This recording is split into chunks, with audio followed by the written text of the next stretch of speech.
It's up there, and the audience obviously agrees because IMDb has every single episode now in season 2 rated 9.0 or above, which, if people don't understand how insane that is, I think it's literally the first season of television in history to ever do that.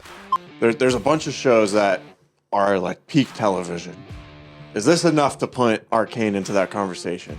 And I think you were excited, but I don't think you were as excited as I was for season 2. But now that it's all done, where do you sit? Yeah, I think I passed you along in excitement somewhere along in Act 2, honestly. I like a story where the main character is involved in the creation of the problem and the solution of the problem, because that really makes them feel like the vehicle for the plot. And I feel like if they're not directly involved in the solution of the main problem, then it separates them from being the main character in a sense.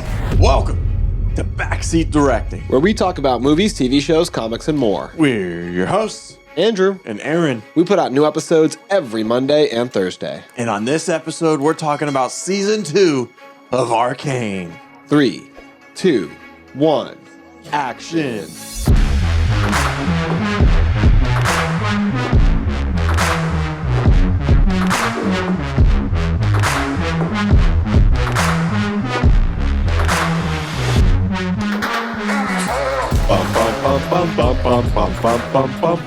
All right, Andrew, I have a serious question for you. Okay, go ahead. Now that season 2 has wrapped up, when are you getting an Arcane tattoo? Oh, have I not shown you this?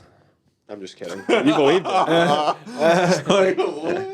No, I put some thought into it. I think maybe I could get one of Jinx's clouds because she's my favorite character. She has like the cloud tattoos like across her abdomen, so that'd probably be what I would go with. Okay. Not gonna get your whole.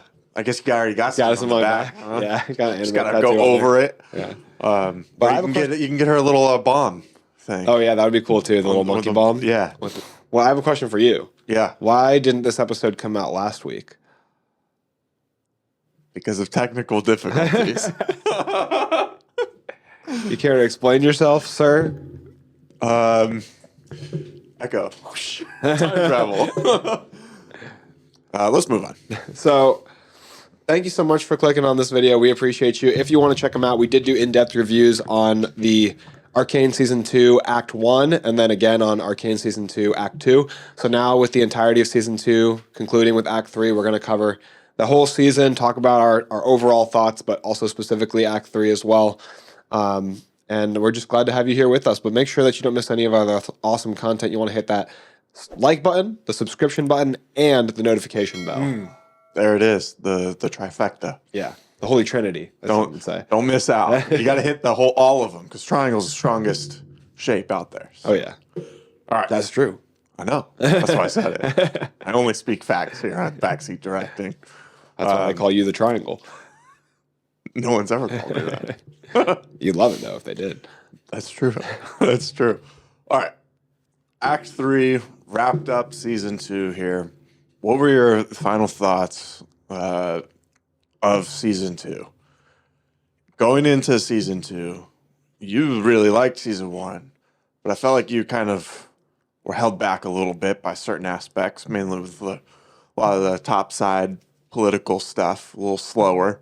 And I think you were excited, but I don't think you were as excited as I was for season 2. But now that it's all done, where do you sit? Yeah, I think I passed you along in excitement somewhere along in Act 2, honestly. I don't know if you would agree, but I think you caught up. I don't know if you passed. Well, one of us watched the third act. I watched the third act. I have seen all of the episodes. When it came out. But I think with the... It was Thanksgiving. I was with family. I didn't have time to watch it. Yeah, I wasn't with family. Just sitting around. No, with the conclusion of Season 2, I would say that Season 2 is definitively better than Season 1. I really, really did love it. There are some critiques I have for it that I want to get into and see how you feel about. Some things that I wish had been like a little bit different, but overall, such a strong season of television. Sierra, my fiance, called it the second best animated show ever, which obviously number 1 is 1, 2, 3, Avatar, The Last Airbender. But I don't necessarily know if I would agree with that, especially if anime is included in that conversation. but it's up there, and the audience obviously agrees because IMDb has every single episode now in season 2 rated 9.0 or above, which, if people don't understand how insane that is, I think it's literally the first season of television in history to ever do that. Which is mind blowing. It's at least the first season of animated television, I believe, to do it. So we've heard this is the final season of Arcane, at least of this like story. They said or talked about that they're possibly going to do other stories kind of within the world of League of Legends, but not necessarily a direct sequel of Arcane. Do you think 2 seasons is enough to cement Arcane into the greatest shows of all time, into that conversation to where it's talked about with all these other fantastic shows? Like you said, Avatar is one of them. We hold Invincible really high. Breaking Bad. There's a bunch of shows that are like peak television. Is this enough to put Arcane into that conversation? I think that it just depends on the story that you tell. I think 1 season or 2 seasons is enough to still be in the conversation just because you did it for a shorter amount of time. I mean, Avatar: The Last Airbender of all, in my opinion, is undisputed best animated show, probably best show, period. And it only has 3 seasons. I mean, granted, they're longer seasons than the Arcane seasons, but still, it's only 3 seasons. Probably similar in watch time because they're like 20-minute episodes. Yeah. Yeah, I think there's I think they're around 20 episode seasons, somewhere in that ballpark, and 20-minute episodes. So Yeah. somewhat similar, but then that extra season for, that final book, Fire. But I mean, they both tell a great story in their time. I think maybe Avatars felt more properly paced, where like they picked up the pace a little bit each season in terms of the development. Whereas Arcane, I think, maybe feels a little bit more rushed to a conclusion. Arcane's juggling a lot more subplots than Avatar was. Avatar felt more traditional show style, where their subplots and characters would pop back into our main characters' lives, whereas you almost can't even tell who the main character is in Arcane sometimes. I know, I don't think they're subplots. I think they're like parallel stories. basically, yeah, Yeah. It's hard to even call them subplots with how much attention Right. is mixed around. Because although Jinx and Vi are on the covers of season 1 and season 2 really felt like the Victor and Jayce show, honestly, for the most part. And my favorite plots in the season are majority still with Jinx and Vi, and they're still my favorite characters. But it's hard by the end of Act 3 to not consider it a story driven by Jayce and Victor. Mm-hmm. You know what I mean? Like, especially with the very conclusion, like, Did they do that on purpose? They're like, hey, marketing, oh, this is a women-led show. Just kidding. The guys are in charge here. It's hard because the show's definitely lauded for its ability to incorporate diversity, strong female characters, strong female leads, disability. They've got characters who have amputations, mental illness, like Different sexuality. exactly, yeah. So they're getting a lot of representation, diversity in. If this kind of brings us to my like main critique of the season, even though it is a great season of television, I just wish that it felt more focused on Jinx and Vi, which was my complaint of the first season as well. Although in this season, what makes the season better for me is the topside stories, the stories involving Jayce and Victor were much more compelling this better. season. Yeah. They're great. And the ending, Did you like Jayce more this season than you did last season? Because I know last season you didn't really like him at all. But I found his story like pretty interesting this time around. yeah, by the end, I would say I liked him more. By the very end, I liked him more than I did originally. Still, like falling so far below Jinx and Vi, and I my favorite character is far from being Jayce. Like I think Victor, Jinx, and Vi are like the most interesting characters in the show. Yeah. Well, Victor's with Jayce a lot this time around, so Which is where I think they made it a lot more compelling. Is their relationship, their bond was strong in the first season, but their relationship didn't have enough drive in terms of plot. Like their relationship was actually driving the plot forward. The divide between them and their different views of what to do with the Arcane. Arguably they built that up in season 1 by having their views aligned for so long, and then their paths diverging in season 2. But I felt I mean, I felt like this was a lot better. Like can we just talk about the ending? Just go ahead and Yeah, go right to because we obviously spoilers. Yeah. I don't think we have to say it, but yeah just in case. So just in Jayce at the end of Act 3, what we've got going on in this big climactic finale is a fight with Ambessa, Caitlyn, and Mel, and I guess you could put Maddie in there, even though she dies instantly. Rest not in peace, Maddie. That's right. Rest horribly. And then you've got the conflict with Warwick, Vi, and Jinx, and then you've got Echo. Echo's more at the very end of it. He's up with Jayce and Victor. I think maybe he's originally with Jinx, but he goes up to the rooftop with his little time bomb device, and that's the third conflict I was going to address is Echo, Jayce, Victor, and it seems like the plot is really riding on that third one. Like our personal emotional stakes might, in some regards, even be the strongest with that family bond, because that's where we started at the beginning of the story. Vander, Jinx, and Vaya, arguably characters that I think most of us probably care about the most. So like our emotional ties are there, but like the weight of the plot is with that third Echo, Jayce, and Victor, because that is where it's like the world-ending stakes that is typical of the climax of like a big story like this. The reality of Zahn and Piltover, and maybe even eventually all of Runeterra, is tied up with this because if future Victor, current Jayce, and current Echo don't stop current Victor, then the world is going to be ruled by the like mind god being of Victor. What's his game name is like War Machine. Something like that. Yeah.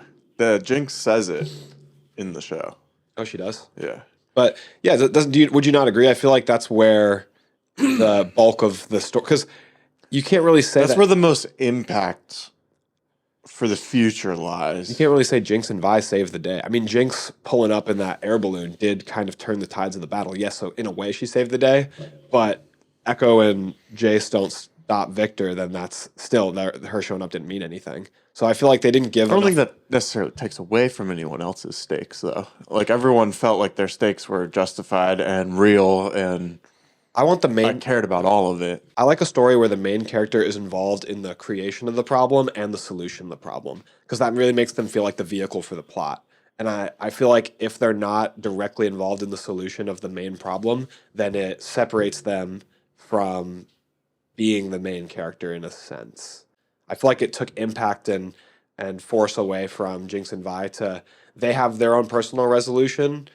They like, and we can talk about that. We can talk about how, Jinx finally gets to be the one to save one of her loved ones, because her character arc through the whole series, 2 seasons, is watching the people closest to her die, whether it's Milo, Clagger, Vander multiple times, Isha. And then by the end of the story, she gets to be the one that sacrifices herself and saves Vi instead of being a bystander and watching Vi die.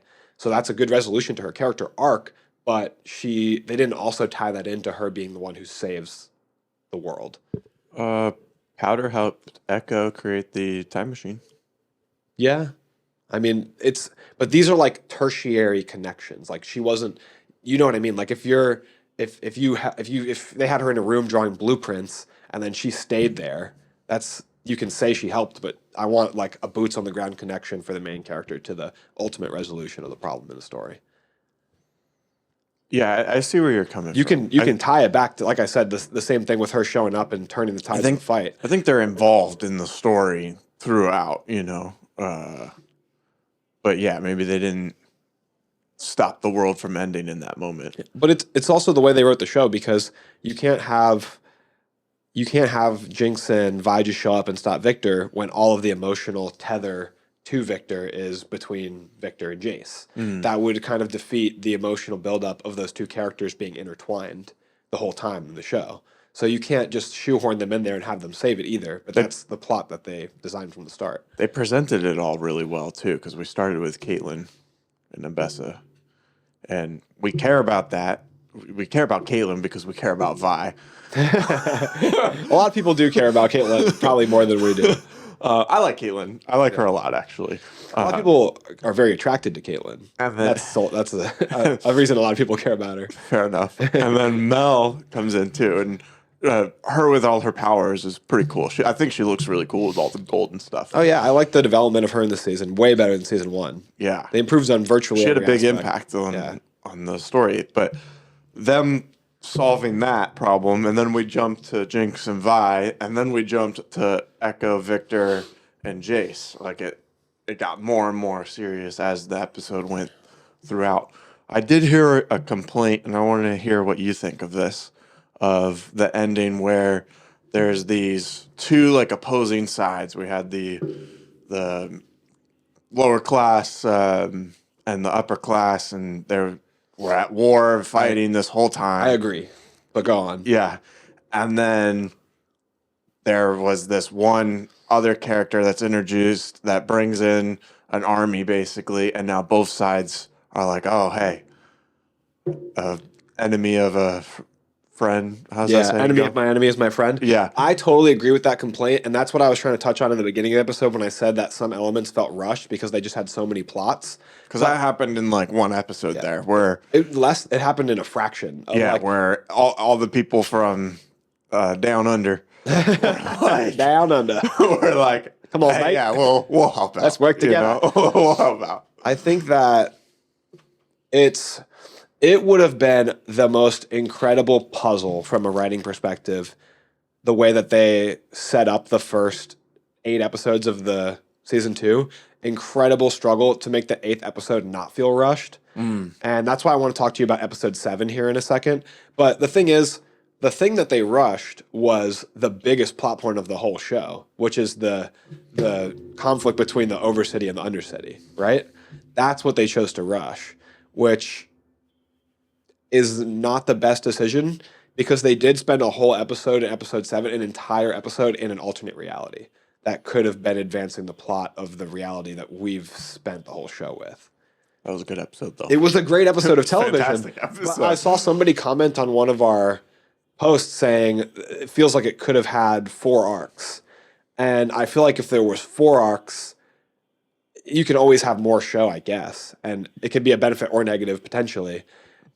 Yeah. Got some money to lay down? Yeah. At $10 million per episode, can you have a 4th arc? Probably not. But it felt like there was just so much more room to, like, make that more, what's the term? Just make it more natural, I guess. Yeah. Because it felt like they just brought in a new villain and they were like, well, to survive, we have no other option than to work together. And that, it logically makes sense, but how is that going to solve all the disparity between them once the villain is defeated? Yeah. It's like, oh, now that we've worked together, I see that you're just like me, and now we're going to kumbaya and shake hands and be friends.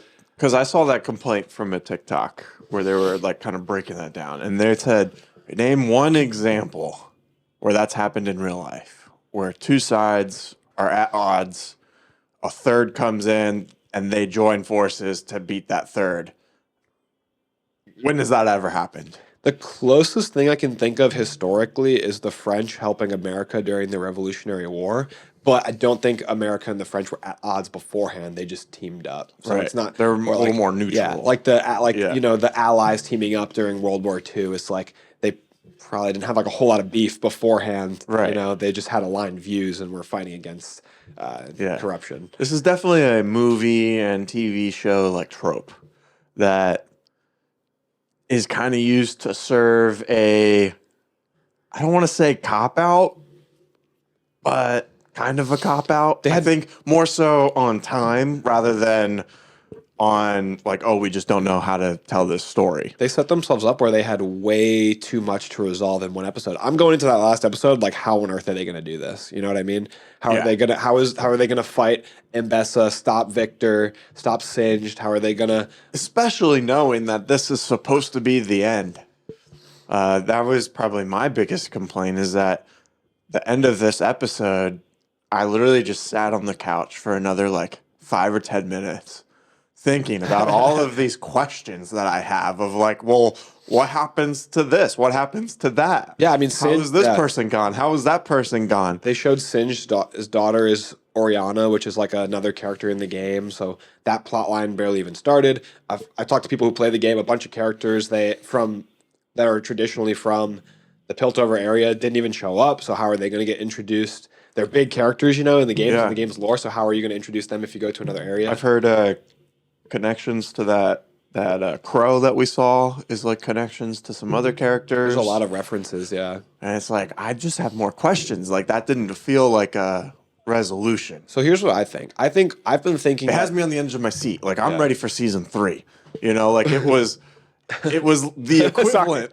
It was the equivalent of how season 1 ended, I feel like. I think that what I've been thinking of as the end of the Jinx and Vi saga is probably more accurately the end of the Piltover and Zahn saga, because that's what they wrapped up. They gave Savika a seat at the council, which is what I was complaining about in our last episode, how the Undercity didn't have representation in the government. So now they have Undercity people on the council. They're even though we said it was rushed, they're fixing the disparity. They're working on bridging the gap between Piltover and Zahn. They're wrapping up that story. To me, the Jinx and Vi story and Caitlyn is still very much alive. And literally everyone else that's also Yeah. still alive. Yeah, it's so I think in a lot of ways I for sure think Jinx is still alive, and I can give a few reasons why. But I think that they're gonna move forward with those characters still being in the next show, because people also Why say that though? Why come out and be like, "Oh, this is the final season"? it helps more people watch the show. I think. Does it? I mean, maybe. I think it does. So what? Are they going to call the next season like a different show? I think that'll be a different name than Arcane. So then when we're like going on Netflix, we have to click on Arcane, watch the first 2 seasons, and then we have to go on to this other show and click that. Yeah, I imagine they'll just be in like the related items underneath each other, because that's how I think they'll do it in order to sell the idea of it being a new show rather than Kind of another like season. Avatar, Last Airbender, and Korra. Korra. Yeah, but without the time skip, because the boat at the end I think is carrying Caitlyn and Vi, and everyone's assuming they're going off to Noxus, which is where Mel and Mbessa are from, and big chunks of story and the League of Legends lore take place there. But people have all these theories that they might be going to Ionia or Noxus. I think that we're going to get a lot of these characters that they've already established and then just introduce a bunch of new ones. They might abandon like more secondary characters, Savika, and They'll definitely still come back to them, I feel like. They balance multiple characters so well.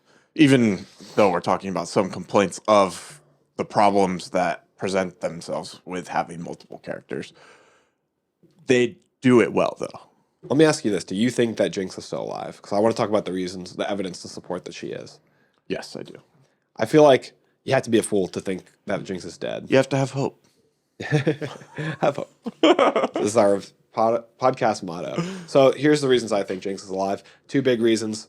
Probably one of the most popular characters in the show. People love Ella Purnell, who voices Jinx. Real reasons that are take place in the story of the show. Jinx, during the explosion where her and Vander supposedly die, we see the telltale pink shimmer line. If you watch the show in freeze frame, you can see that pink shimmer line zip towards one of the air vents, which we later see Caitlyn Kierman with the Kierman key looking at the schematics, and they specifically make a point on camera. They animated a scene where they're showing a zoom in on the air vents to tell the audience a clue that Jinx is still alive. There'd be no reason to do that otherwise. Did you see the meme about this? What? Still frame? So in The Incredibles, when Dash put the tack on the chair, and the teacher is like, "Right there, he moves right there." Coincidence? And on the TV they have that frame from Arcane playing. It's so funny. How's he do it? I don't know. But they also have her grab one of her bombs and pull the pin, which, if you're falling to your death, there's no need to do that. So that's kind of an example of her taking control of the situation and showing that she's not like passively falling to her death. You know what I mean? So she's an active participant in that scene. And then to me, a big piece of evidence that I noticed actually when the show was playing, the second time I saw the very last second of the show, I was playing in your living room.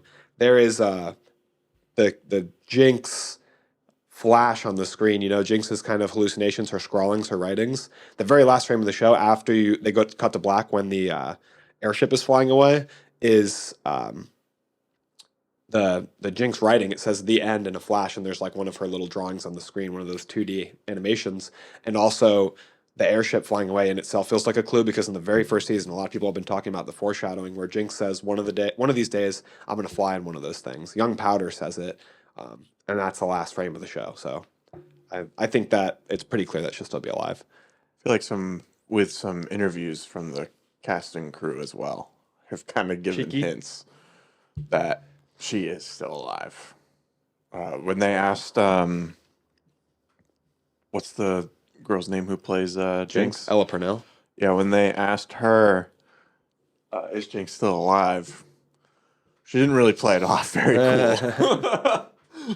She was like, I don't know. And she like kind of like hit her face from like in her note cards that she had in her hand or whatever. And it felt like there was more. Gotta hide those expressive eyes. Yeah. Giant eyes.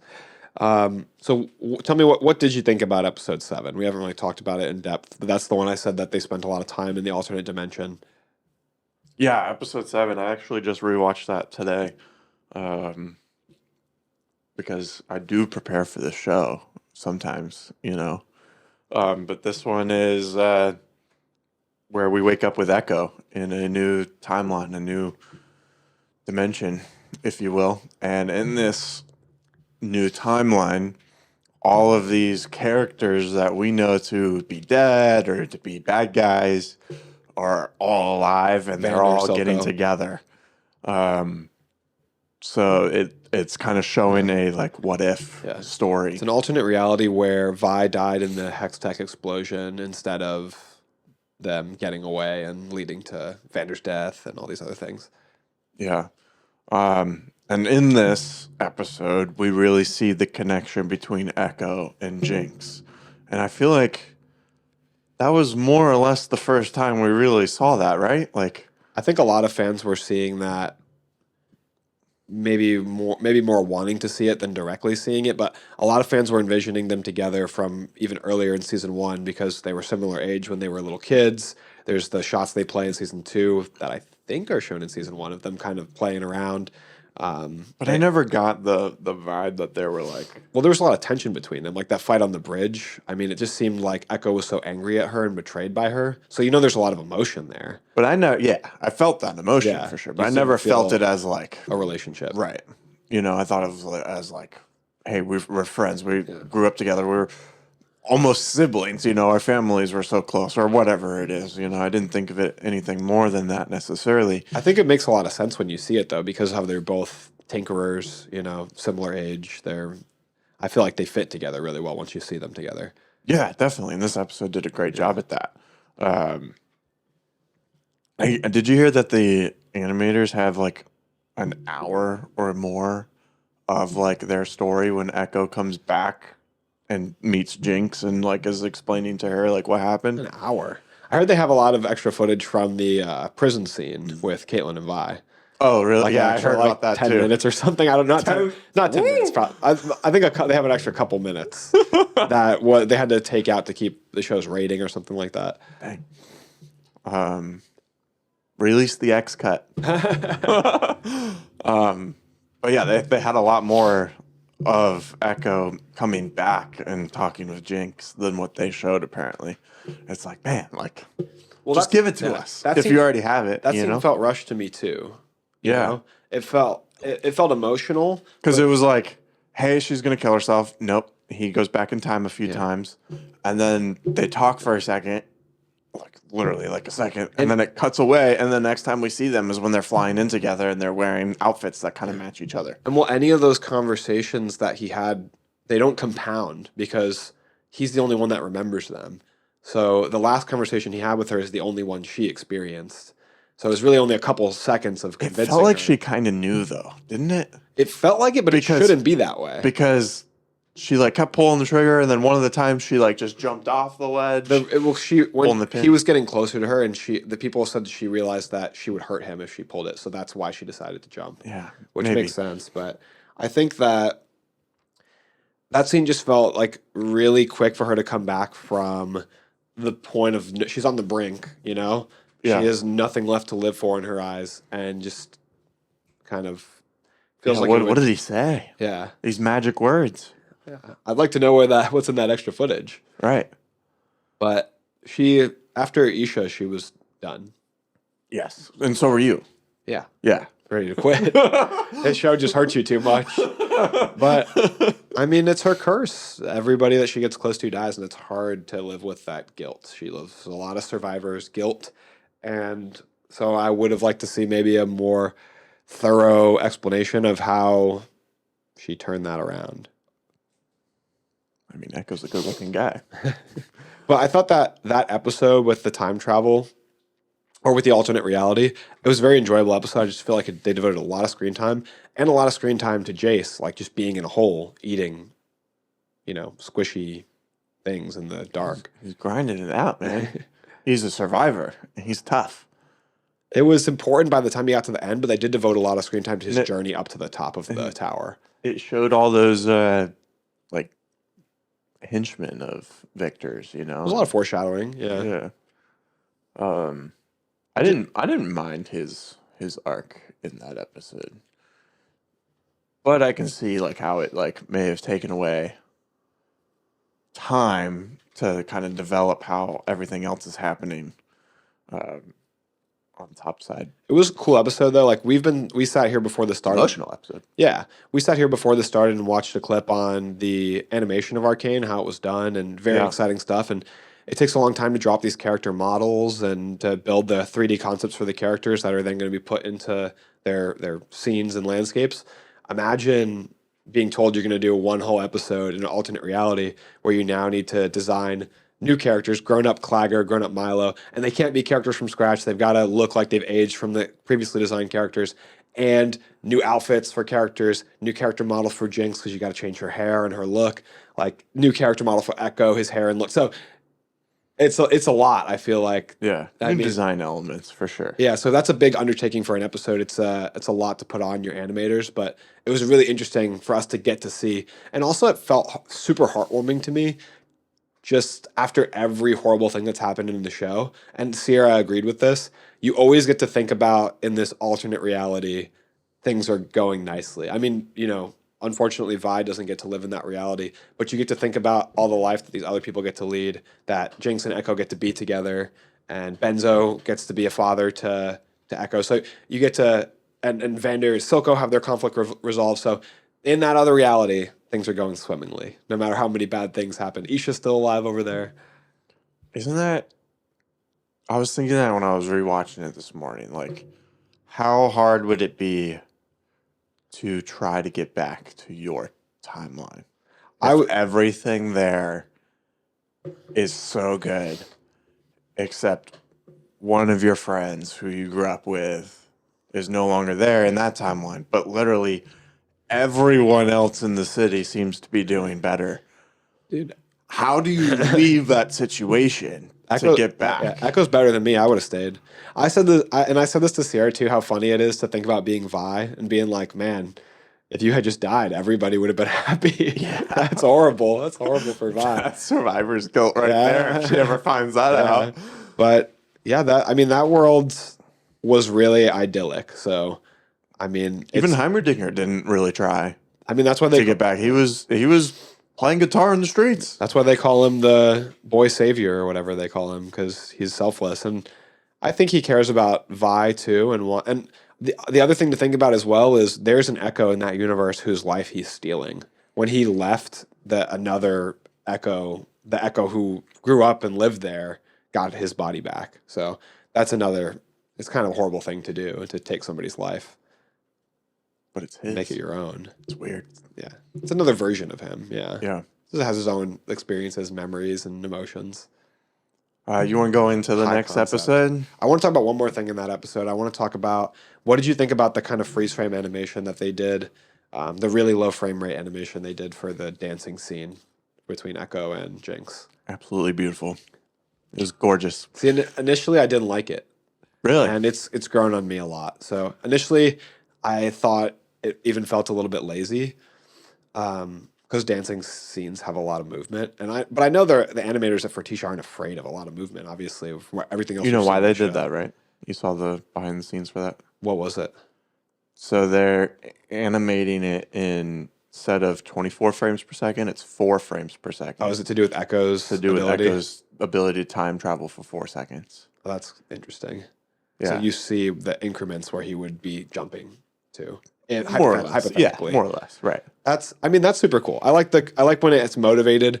And And I the feel, song is so catchy, even though I don't know what they're saying. and the I saw song, an English version of it, but still. yeah, it's like you and me are like the worst match or something like it's Yeah. like poetically like sadly negative about love, but the the song is interesting because I mean I knew the song was French, but I just recently learned that Fortiche, the animation studio for Arcane, is based out of Paris, France. So it's Oh, that's cool. probably like a cool connection tying back to the animation studio to use a French song, and it's such a perfect song too. Even if we don't know the words, the feeling of the song, the weight of emotion the song carries is so perfect for that scene. And that is one of the 3 songs that I've been listening to the most, even Yes. though I don't understand a word of it. Yes. I've listened to the whole soundtrack, but that song, The Line by 21 Pilots, and then the King Princess song on there too is really, really fantastic. I've listened to Paint the Town Blue a lot. That's I brought that up That's in in my the- top 5, and Sucker also is another one of my top 5. But that song is just so, it's like hauntingly beautiful. It feels sad and it feels loving. But I think choosing a song in another language is a really good choice for that scene. And like I said, the scene's grown on me a lot. Like watching clips of it. Yeah. I How dare like you it. say lazy? When It's not. They're not. in any of this show have they shown to be lazy on any of their animation choices? I don't know what I'm talking about. So. It's okay. I forgive you. I forgive you. Now that you know the intention behind it. But yeah, that's the thing is it's very heartwarming and beautiful, and getting to see Echo be happy, and it's all very nice. I just wish there was like a 10th episode of the show to elongate, because when you get to that episode 9, there's just so much to wrap up. You think Powder knew kind of what was going on, right? I mean, I think when you're that close to somebody, you know when something's off with them. She probably didn't know specifically what was going on, but by the end of it, she did, because she had all those fragments of the hex tech. I've seen people like going back and kind of breaking down the scenes a little bit and making it seem like she was like starting to catch on like what the actual goal of making this machine was. I think she might have wanted him to stay longer too, because I mean, if she's sitting on all those shards of, hex tech, then she's choosing not to give it to them when they're using like these little fragments from a wall. Mm-hmm. She's effectively slowing them down on purpose. Right. Or maybe she's worried about it too, because that explosion is what killed Vi. So Right. maybe she's hesitant to, if she brings those in and that leads to somebody getting hurt. Trying to protect them, Yeah. or even anyone else in the city. It's a completely different direction for her character to go, because the Jinx we know becomes reckless, and maybe this Jinx becomes overly cautious after losing Vi. It's a flip of a coin and change your life. What happened in episode 8? Episode 8 is the one where we spend most of it at the compound. So that's where we get, they bring Vander to Victor to try to heal him. And I think that has the fight at the compound too. Or no, that's where we get the fight at the compound, because they were at the compound at the end of the previous episode. No, because I'm all mixed up. Whoa, you just confused me. Hold on, because That stuff happened way Isha dies before. at the end of episode 6. So then, So Vander's chances of getting healed by Victor ended there too. yeah. So in episode 8, then we're with who are we with in episode 8? Wow, you're blanking here. Killing is a cycle is the name.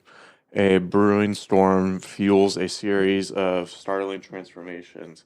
Elsewhere, the spark of this doesn't help us. I watched part of it this morning, but I didn't get very far. Well, I would have. what is this I would have episode? watched it recently, but now it's been 2 weeks. Here, I'll pull it up on Netflix here as we're going. But yeah, we've talked a lot about episode 9. We've talked a lot about episode 7, and now we're just kind of missing the middle here. Netflix. It's got to be where, because they basically bring everyone together in episode 9. So like Jayce talking to the council, and them getting all the people that are like evacuating, and people coming to join to fight in Piltover. Oh, is all in this episode one. 9. Yeah, I remember it now. We get Is this where Mel is captured by the Black Rose? That's in Nope, the that's previous arc. This is like when she's coming back. Oh, it's not going to show us because we're recording the screen right now. It's where she comes back and she has those powers. Wow, is this not that impactful of an episode? Oh, this is where no, never mind. This is the most important episode in the show. This is with the prison scene. Yep. The Sesby and Lex scene. And then the confrontation in the where Victor talks to Mel and Jayce. Jayce. Yeah, that scene was really cool. Yeah, him talking through a proxy to them and then moving.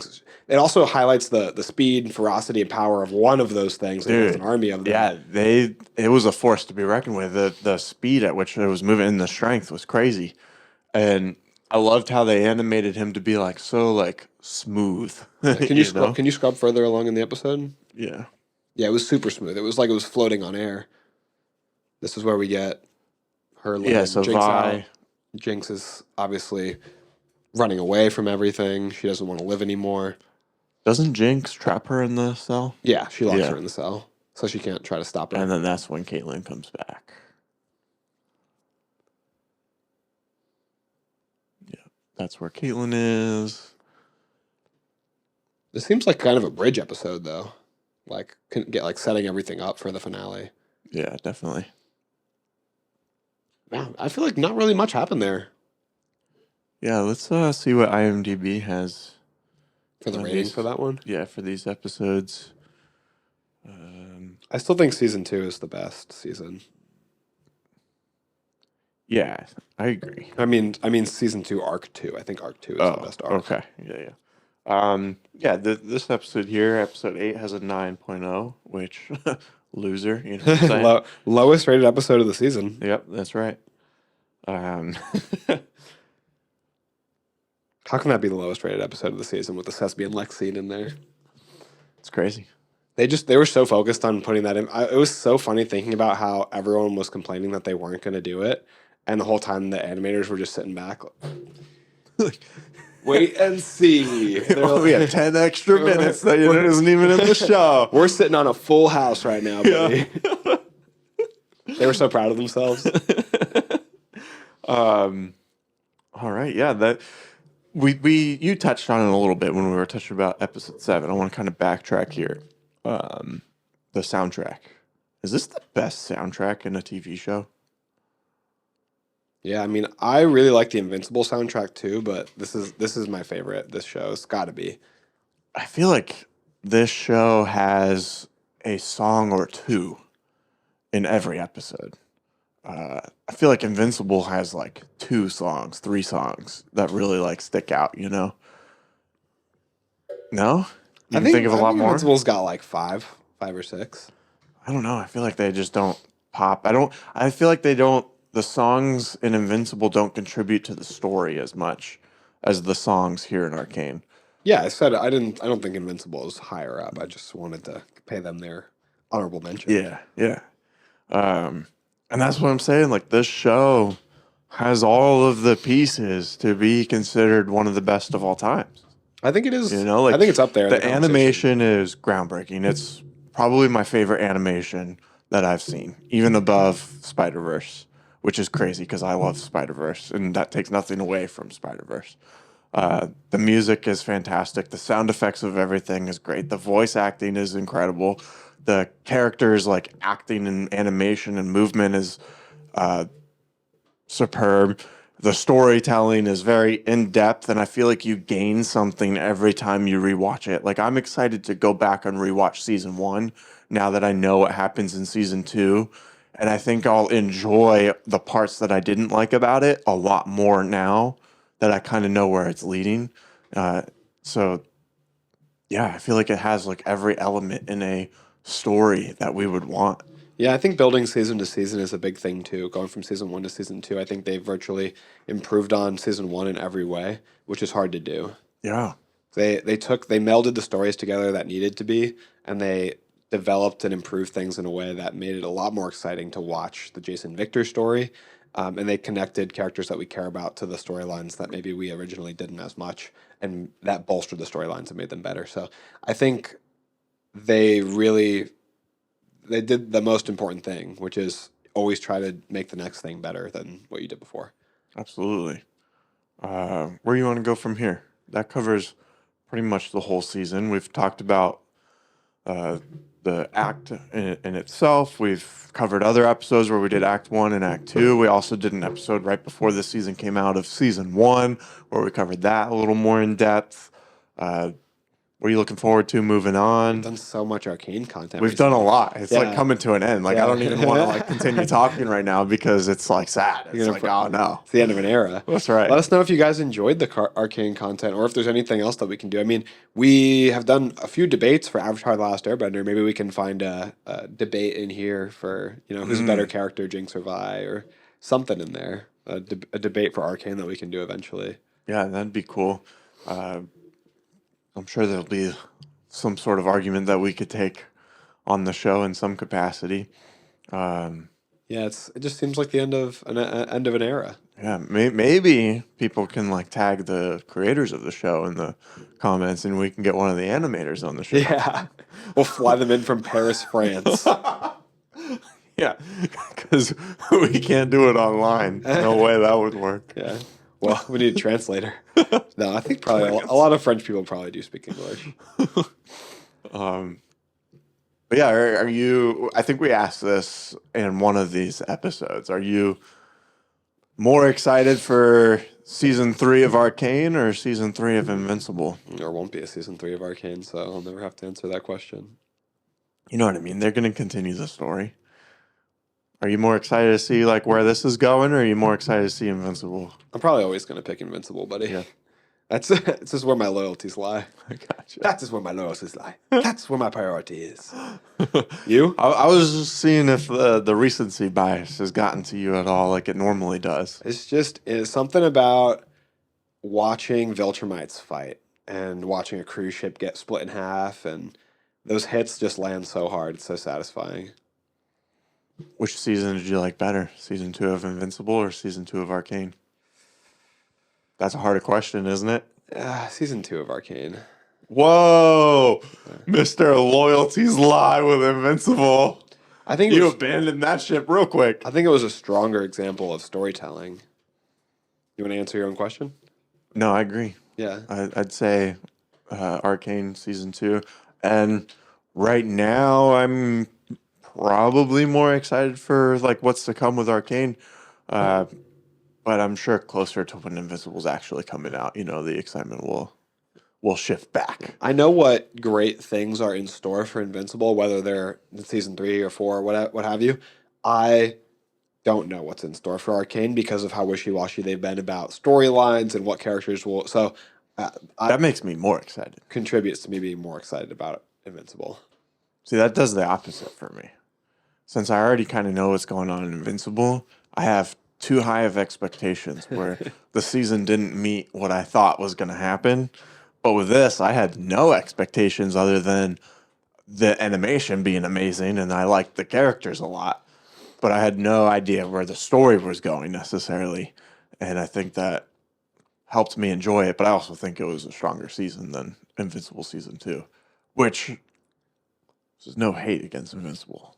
I think I just rewatched that this last month, and it was better on the second viewing than the first because we didn't have that time in between the first 4 episodes and the last 4 episodes. Trust me, when they bring Nolan back into the show, it's when we get more J.K. Simmons voice acting, it's gonna go through the stratosphere. Just trust. Sounds good. Anything else? No, I'm glad that we got a chance to talk about this so much. We both love the show, so I'm sure it won't be the very last time we talk about Arcane, but maybe we might need to take a break for a little bit. For people who don't watch Arcane, it's a flood of Arcane content. All right. If we have to. We want to say thank you so much for clicking on this video and watching this far. We really appreciate it. Make sure you hit that subscribe button and notification bell so you don't miss any of our future episodes. We post new full episodes every Monday and Thursday, so don't miss out. Andrew, where else are we? We're on YouTube, TikTok, Instagram, Facebook, X. Anywhere you find your short form content, we'll be posting there daily. We are also on Spotify, Apple Podcasts, Google Podcasts, anywhere you can listen to podcasts. Make sure to go on there and give us a 5-star rating and review because it helps the show grow and find new listeners. But the best thing you can do for that is to share us with friends and family. It is the best way to help a podcast grow organically. We want to build this community, and another good way to interact with that community is by using our Discord. Boom. Yeah. And you can click on that in the link in the description of this video and join the Discord. It's going to cost you. I know it's holiday times and you're already giving a bunch of gifts, but maybe add this to the list of gifts that you're giving to people. You know, send them this link and be like, hey, join. It's not spam. It's just click on the link. You know what I'm saying? The greatest gift you can give, the gift of friendship. That's right. And how much do they have to pay for friendship, Aaron? It's absolutely free. Yeah, we're there for you, man. If you're having a hard day, let's talk about some movies. You know, if you're super excited, let's talk about some movies. If you're angry, let's talk about some movies. If you just watched Arcane season 2, let's talk about some TV shows. Yeah. But yeah, be sure to click on that link if you want to. If not, just comment on this video and let us know if you liked Arcane or not. Thanks so much for watching, and that's a wrap.